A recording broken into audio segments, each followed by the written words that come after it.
Viva Culture, l'actualité des arts vue par l'association Maison de la Culture du Havre. Présentée par Isabelle. Viva Culture, l'émission de la culture dans toutes ses découvertes. Bonjour à tous, je suis heureuse de vous retrouver pour cette nouvelle émission de Viva Culture. Aujourd'hui, je me suis intéressée aux séries, car il me semble qu'elles ont pris beaucoup d'importance en cette période de pandémie, et je me suis entretenue avec Carole Desbarras, que nous connaissons car elle vient tous les ans aux rencontres nationales du Havre sur les séries, organisées par Havre de Cinéma et Ginette Dissler, et qu'elle est spécialiste de cinéma et de séries. Allô Carole Desbarras? Oui, tout à fait. Oui, bonjour. Je vous appelle parce que actuellement vous êtes directrice artistique des rencontres nationales du Havre sur les séries. Hélas, nous avons déploré le report de ces rencontres. Mais je précise aussi que vous avez enseigné en collège et à l'université à Toulouse, que vous êtes ancienne directrice des études de la FEMIS, qui est l'École nationale des métiers de l'image et du son, que vous êtes aussi à l'initiative du pôle communication de Normal Sup à Ulm, et que vous collaborez tout à fait évidemment régulièrement à la revue Esprit. Et puis j'oublie peut-être votre publication sur la série The West Wing, et enfin des interventions assez nombreuses sur France Culture. Oui, ça fait beaucoup, mais vous savez, je suis très très fière d'être directrice artistique des rencontres du Havre, parce que travailler avec Ginette Dissler, c'est quelque chose que je fais depuis 30 ans. Oui. J'ai fait de nombreux stages de cinéma au Volcan, au Havre. Oui. Et c'était un vrai bonheur de rencontrer le public du Havre. Et je suis restée fidèle. Et c'est vrai que maintenant, je continue à être et dans le cinéma et dans les séries, parce que le lien est très très fort entre les deux. Oui, c'est ça. Alors effectivement, en ce moment, toutes les salles de cinéma sont fermées et nous en sommes complètement accablés. Est-ce que vous croyez que ça augure d'un triomphe de la plateforme sur la salle ? Triomphe, je ne sais pas, et j'espère que non. En tout cas, il faut ne pas se fermer les yeux. C'est clair que les plateformes ont augmenté leur impact sur le public et les spectateurs pendant les confinements. Oui. Les chiffres sont là et montrent une augmentation d'abonnements, de fréquentation. Bon, c'est certain. C'est certain aussi que les gens regardaient plus de séries. Mais ils ont aussi regardé des films sur les plateformes. La question, c'est: que va-t-il se passer quand les salles vont réouvrir ? Oui. Est-ce que le public, ce que j'espère, va revenir, parce que l'expérience qu'on vit dans une salle de cinéma est vraiment très très très différente de l'expérience qu'on a en voyant le même objet audiovisuel sur un écran chez soi. Oui, tout à fait. Dans une salle de cinéma, on est en communauté, éphémère certes, mais en communauté. Oui. On est dans le noir, on est séparé du reste du monde. Vous n'avez pas, si je suis un peu ironique, le napperon de macramé sur la télé. Oui. Vous êtes dans un autre contexte, et surtout vous êtes donc plus grand que vous. Oui. C'est-à-dire que la tête de l'acteur est plus grande que vous, le son est important, etc. Oui. Donc cette force-là, sensitive, sensorielle, j'espère que les spectateurs vont en ressentir le besoin et qu'ils vont revenir vers les salles. Maintenant, il est certain, et j'ai écrit un article dans l'Esprit là-dessus en septembre 2020, il est certain qu'il faut absolument que les salles, et surtout les petites salles d'arrêt essai, qui font un travail formidable, comme par exemple l'Éden au Havre, il faut qu'elles repensent un peu leur façon d'avoir un rapport aux spectateurs. On ne peut plus se contenter de montrer juste un film. Oui, parce bien que sûr. Ça, les gens l'ont chez eux. Oui, oui. Donc, mais au Havre aussi, nous avons la salle du studio, qui effectivement organise des rencontres, ou le Sirius. Qui est plus grande, bien effectivement. sûr. Attendez, excusez-moi, je confonds. Le studio, c'est le mono-écran. Oui, c'est ça. C'est ça. Ah oui, absolument. C'est qui passe des films patrimoniaux. Excusez-moi, j'ai confondu avec l'autre qui est plus grand. C'est le Sirius, je crois. Oui, voilà. Et le studio, j'aimerais en dire du bien, si vous permettez. Oui. Parce que quand on a commencé, Ginette Dissler et moi, la première session sur les séries, on était deux femmes qui voulaient faire un truc, et puis il y avait... personne nous a ouvert les portes, quoi. Ah, voilà. Oui. Et on a fait notre première séance au studio avec le soutien de David qui a été extraordinaire et qui continue jusqu'à aujourd'hui. Oui. Et d'ailleurs, nous restons fidèles. Et même si maintenant nous faisons les rencontres sur les séries dans ce magnifique lieu qui est le volcan de Niemeyer, nous avons toujours, par fidélité et amitié, une soirée au studio parce que il faut toujours continuer avec les gens qui vous ont aidé quand vous étiez tout petit. Oui, bien sûr. Alors effectivement, actuellement, on constate durant cette période terrible, exceptionnelle, que les spectateurs sont friands de séries. Est-ce que là aussi, c'est pas une sorte de guerre qui se joue entre le cinéma, le film et la série? Qu'est-ce que vous en dites? Écoutez, c'est pas la première guerre que le cinéma essuie. Oui. Quand la télévision est arrivée dans les années 50, j'y vais vite un petit peu parce qu'on n'a pas tant de temps que ça, le cinéma s'est retourné et il a créé, et ça peut pas être un hasard, le scope. Oui. Et on a eu du grand spectacle, des choses qui se sont développées effectivement, qui ne pouvaient pas être sur un petit écran de télé. Mais c'est vrai. Donc, c'est pas la première fois. Hein. Je veux dire, il y a eu... Bon, je passe, mais le cinéma s'est déjà trouvé face à des concurrences. Là, la concurrence, elle est terrible, parce qu'elle porte sur le cœur des choses, qui est le récit. Exactement. Voilà, c'est que la série ne raconte pas comme le cinéma. Oui. Un film, ça n'est pas comme une série. C'est-à-dire pour une raison extrêmement simple, c'est qu'une série, ça se développe au minimum sur 6 à 8 heures. Oui. Un film, ça se développe sur, mettons, 2 heures en moyenne. Oui, c'est-à-dire l'importance du montage aussi. J'ai l'impression que dans une série, on monte tout, quoi. C'est pas qu'on monte tout, ou alors j'ai mal entendu, on montre tout, c'est-à-dire on montre les espaces intermédiaires que le cinéma ne peut pas se permettre de montrer parce qu'il n'a pas le temps. Oui. Et du coup, le rythme est différent et on a un rapport au récit qui est différent. Et puis, on rentre dans l'intimité. Moi, je vois pour The West Wing, qui en français s'appelle À la Maison Blanche. C'est une série qui a duré 7 années et qui a sur 155 épisodes. Oh là là. Eh bien, j'ai calculé, ça fait l'équivalent de 61 longs métrages. Ah oui. Vous imaginez bien que voir un même personnage de l'épisode 1 de la saison 1 au dernier, vous le voyez évoluer physiquement. Il prend 7 ans, quoi. C'est un corps d'acteur qui prend 7 ans. Et vous-même, vous évoluez dans la durée de votre perception. Donc, ça, c'est quelque chose qu'on ne connaît pas au cinéma. Oui. Il y a on a une petite idée de ça avec ce que Truffaut a fait avec les Antoine Doinel. Oui. Où on suit Jean-Pierre Léaud de 14 ans dans Les 400 coups à beaucoup plus tard toute sa vie de jeune homme marié, etc. et ses aventures de jeune homme marié. Oui. Ça donne un peu une idée, mais c'était sur des films différents. Oui. Là, c'est sur le même fil. Oui. Et donc, ça change les choses. Ça veut dire que le scénariste prend une importance considérable? Alors, c'est-à-dire le scénariste a toujours eu une importance considérable, mais en France, on l'a toujours tenu sous le boisseau. C'est-à-dire que la tradition magnifique, par ailleurs, du film d'auteur en France repose sur l'idée que c'est le réalisateur qui porte la création. Oui. Et si vous me permettez une anecdote privée, j'ai dirigé donc les études à la FEMIS, dans cette magnifique école.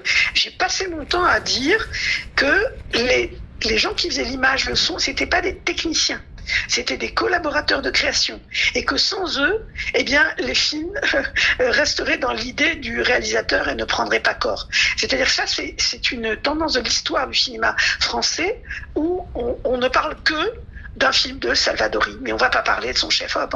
Et ça, c'est alors que lui-même en parle. C'est pas lui qui est en cause, bien évidemment. Oui. Et ça. La série est venue le bousculer de plein fouet. Et c'est venu depuis les États-Unis. Oui. C'est-à-dire que les États-Unis ont fait un truc qui est naturel pour eux. Oui. Ils ont mis les scénaristes dans une pièce. Ils appellent ça la writer's room. Et tout le monde travaille en même temps. Donc ils sont 10 à travailler sur la même série. Mm-hmm. Peut-être pas sur les mêmes épisodes en même temps. Mais ils sont ensemble. Et ça communique. Vous voyez, c'est pas le scénariste isolé dans sa chambre qui a comme seul interlocuteur, quand il l'a, le réalisateur et le producteur, mais c'est des scénaristes qui travaillent entre eux sous la houlette de quelqu'un dont le métier est tout neuf, qu'on appelle un showrunner, c'est-à-dire celui qui dirige le show, le spectacle, l'ensemble, et qui s'occupe aussi bien d'écrire que de réaliser, que de choisir les chefs-op, que de choisir les costumes, qui a son mot à dire sur tout. C'est-à-dire c'est un espèce d'ancien producteur des années 40 à Hollywood, qui en plus serait scénariste et réalisateur. Je ne sais pas si vous voyez. C'est une nouvelle... Alors ça, évidemment, les Français ont été très réticents à ça. Parce que ça va absolument frontalement contre ce que je vous disais sur cette idéologie forte du réalisateur qui a donné. Comprenez-moi bien, je ne suis pas en train de la critiquer. J'en suis moi-même. Moi, je suis une fille de la nouvelle vague, quoi. Je sais que ça a donné des choses magnifiques. Mais on a du mal à encaisser que le réalisateur ne soit plus à la même place. En fait, si vous voulez, l'enjeu artistique s'est déplacé. Il est toujours grand. Il est toujours grand. Le cinéma, et s'il y a une chose sur quoi le cinéma et les séries, c'est la même chose, c'est sur la qualité. Vous avez des nanars en cinéma, vous avez des nanars en série. Vous avez des chefs-d'œuvre en cinéma, vous avez des chefs-d'œuvre en série. C'est pour ça que moi, je ne crois pas qu'un art soit supérieur à l'autre. En revanche, un artiste peut être supérieur à l'autre. Et parfois, il y a une série qui peut être infiniment supérieure à un film. Bien sûr. Mais en revanche, vous voyez, l'enjeu artistique s'est décalé. Il s'est décalé de la réalisation sur le récit au sens le plus large, porté d'abord par les scénaristes, et puis aussi, bien sûr, par les réalisateurs. Mais ça, moi je me souviens il y a 6-7 ans, quand on a commencé avec Ginette à travailler sur, Ginette Disler, à travailler sur les séries au Havre, on avait souvent des refus, des gens qui nous disaient, mais enfin, ça n'est pas intéressant, vous voyez bien la place qu'ils font aux réalisateurs, la mise en scène ne compte pas, etc. La place qu'ils font aux réalisateurs, elle a changé. Ça ne veut pas dire qu'elle ne compte pas. Et là, on est en train d'assister à quelque chose d'un peu particulier, en France en tout cas, qui est que les réalisateurs sont en train de se rendre compte, probablement parce que comme dans la pandémie, les films se sont arrêtés. C'est peut-être pas inutile d'avoir une autre corde à son arc et de faire aussi des séries.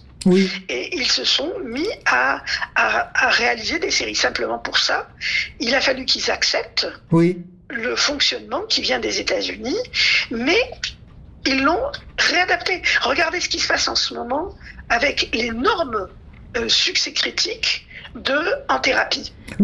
La série qu'on a vu récemment là. Effectivement. Qui a commencé jeudi dernier. Il y a 2 jeudis sur Arte, qui est diffusé à raison de 5 épisodes par jeudi soir et récupérable sur arte.tv.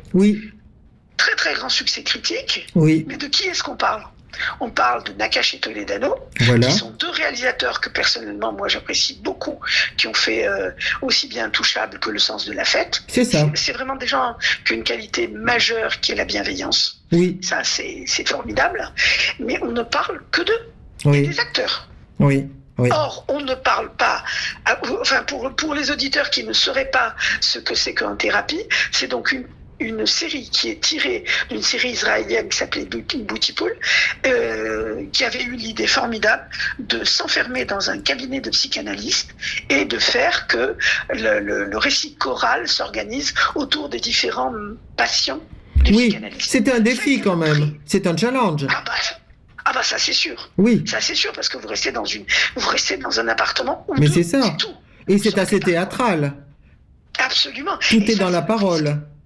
Et voilà, vous avez tout dit là, Isabelle. C'est qu'effectivement, à partir du moment où c'est centré sur la parole, parce que la psychanalyse est centrée sur la parole. Bien sûr.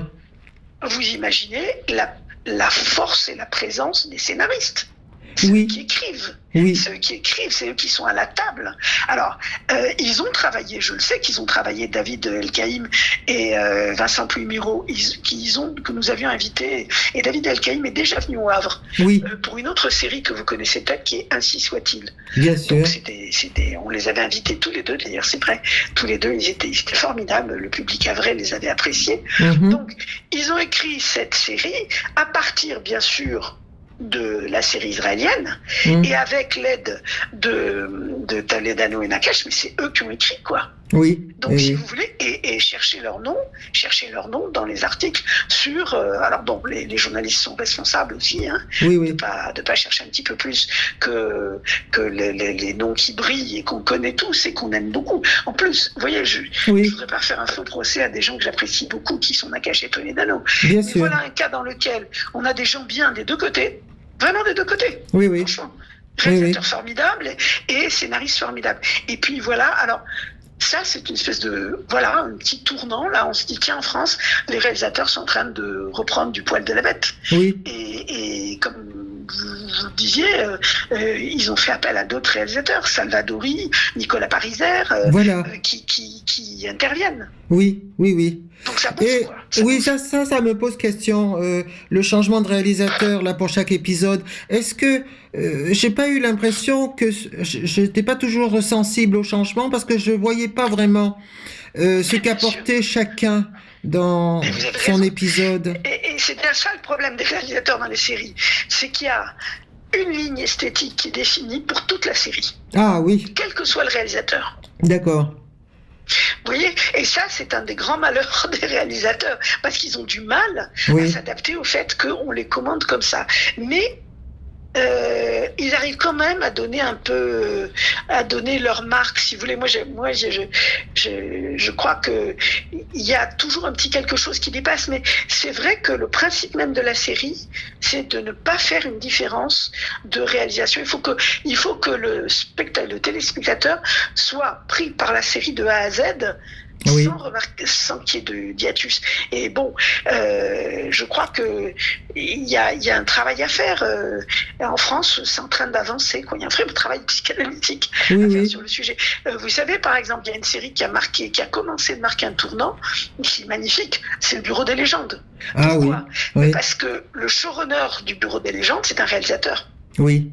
Bon, son nom m'échappe. Oui. Je ne connais que lui. Oui. Mais c'est un réalisateur. C'est le cinéaste des Patriotes. Oui. Ça va me revenir.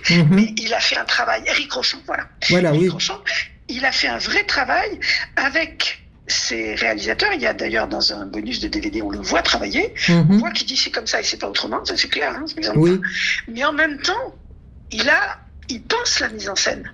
Oui.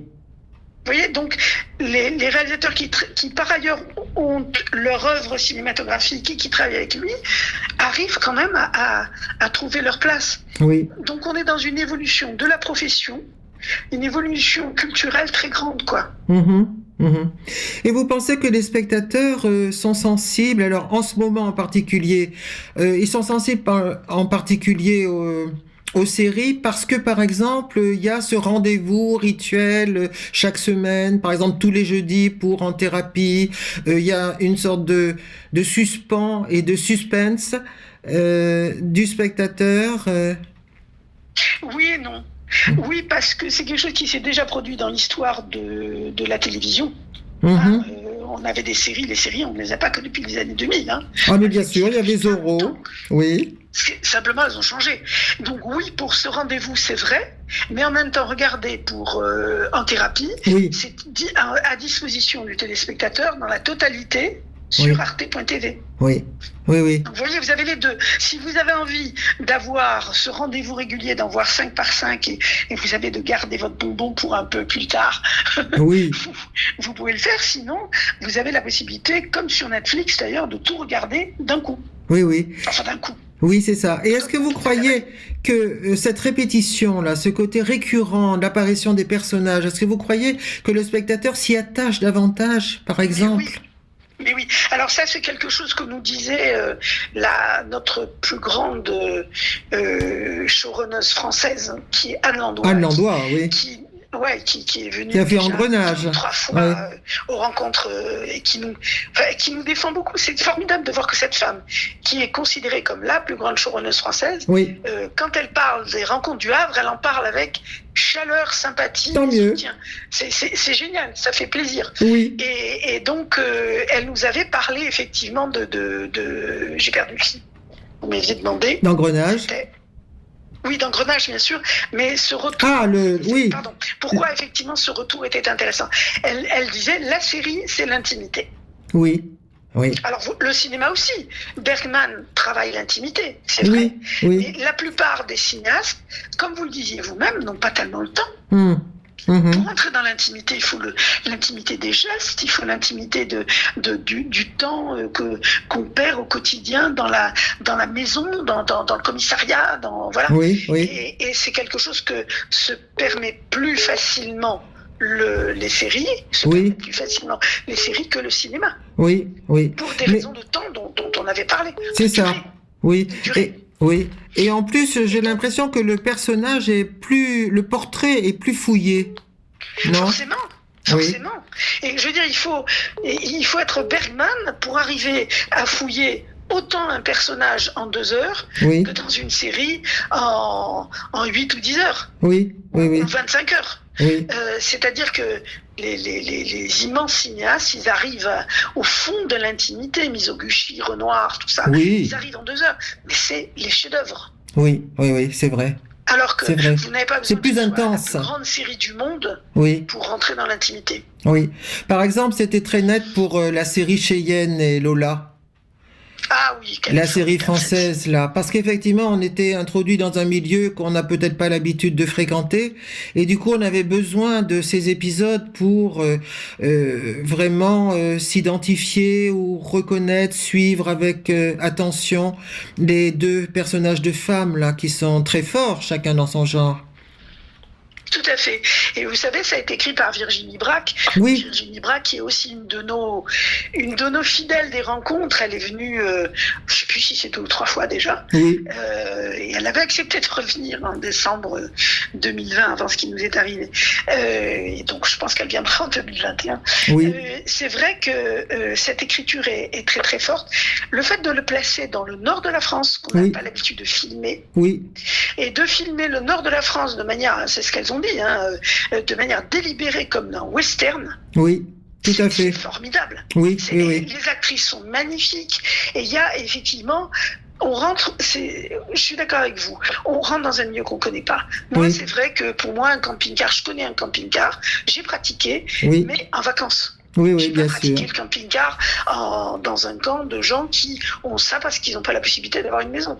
Donc, je vis à travers Cheyenne et Lola une expérience à la fois d'empathie envers ces 2 personnages féminins absolument magnifiques, qui sont complètement opposés l'un à l'autre, mais en même temps, je découvre un milieu, si vous voulez, d'une certaine manière, ça va peut-être vous étonner, mais je trouve que Cheyenne et Lola, que j'admire énormément, fait le même travail que The Wire, qui est une des séries phares du début des années 2000, de David Simon, qui se passe à Baltimore, où on rentre dans le port de Baltimore, on rentre dans la classe sociale que vous, au Havre, vous connaissez davantage. Moi, je suis citadine parisienne, je ne connais pas, et j'ai appris des milliards de choses. Mais je ne l'ai pas appris de manière démagogique, ni pédagogique, j'adore de dire pédagogique comme ça, pédagogique c'est un très beau mot, insistante on va dire, c'est pas pédagogique, il faut dire c'est insistante. Non, c'est justement, ça nourrit la narration, parce que cette narration elle a le temps de s'attarder sur le quotidien des gens, et du coup c'est très attachant. Oui, mais vous avez raison, Cheyenne et Lola, c'est une des très très très belles séries françaises. Ça fait longtemps. Moi, je trouve que depuis Baron Noir et le Bureau des légendes, on n'avait rien eu d'aussi fort jusqu'à Cheyenne et Lola. Je me demandais aussi si chaque épisode, ou l'ensemble des épisodes, ne multipliait pas les émotions du spectateur. Quand on voit un film, évidemment, c'est intense, c'est monté au plus près, mais l'émotion de la série, elle est renouvelée chaque fois. Après un épisode, au cours d'un épisode. Mais dans chaque film aussi. Mais en revanche, je sais pas. Je pense que chaque série a son tempo sur l'émotion. Et si vous comparez 24 heures chrono et Cheyenne et Lola, vous n'allez pas avoir le même rythme d'émotion. Ah oui. Oui, bien sûr. Vous voyez ce que je veux dire? Il y a et c'est justement, pour moi, c'est une des preuves que la série est un art. Voilà, d'accord. Ces magnifiques artistes et ces artistes moins doués, ces tâcherons, ces gens qui sont là que pour faire du box-office et en général ils réussissent pas. Enfin, je trouve que le public est de plus en plus éduqué, donc le public, il commence à savoir vraiment choisir. Il y a des amateurs maintenant, des vrais amateurs. C'est formidable. Oui. Comme on disait cinéphile, on peut dire sériephile. Ah oui, voilà, très bien. Parce qu'en fait, la série serait peut-être une continuation du cinéma, du coup.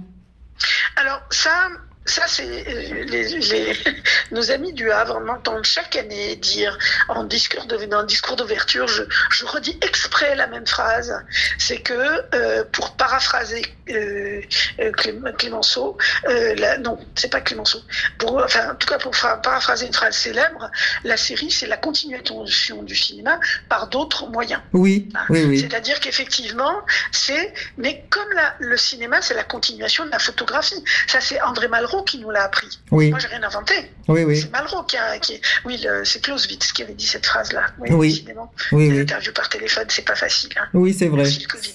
Oui, c'est vrai.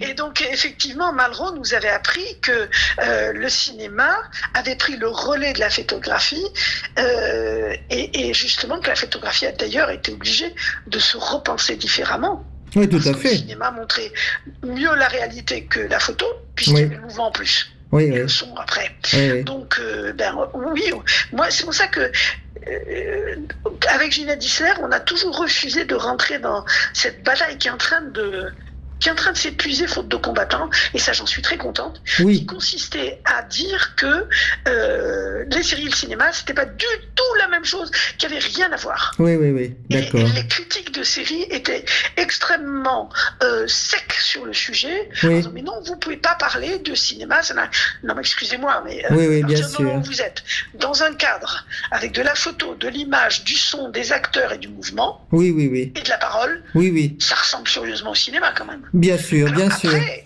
il faut juste dire, là où ils ont raison les critiques de séries, c'est leur combat à porter, il ne faut pas hiérarchiser.